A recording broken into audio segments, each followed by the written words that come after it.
ಪಾರ್ವತಿ, ಏನು ಅಂದ್ರೆ? ಏನಿದು? ಕೈಯಲ್ಲಿ ಮೆತ್ಕೊಂಡಿರೋದೇನು? ಧೂಳು. ಹೀಗೇನು ಮನೆ ಇಟ್ಕೊಳ್ಳೋದು?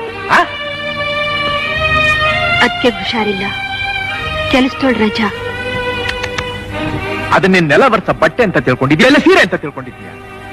ಯಾವ ಕೆಲಸಕ್ಕೆ ಯಾವುದನ್ನು ಉಪಯೋಗಿಸಬೇಕು ಅನ್ನೋ ಜ್ಞಾನ ಇಲ್ಲ ನಿನಗೆ.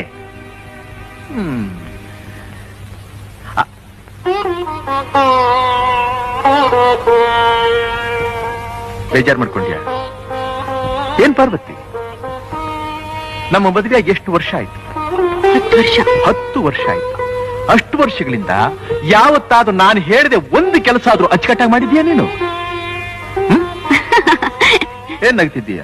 ನೀವ್ ಹೇಳ್ಬೇಕು, ನಾನ್ ಕೇಳ್ಬೇಕು, ಅದೇ ಸಂಸಾರ.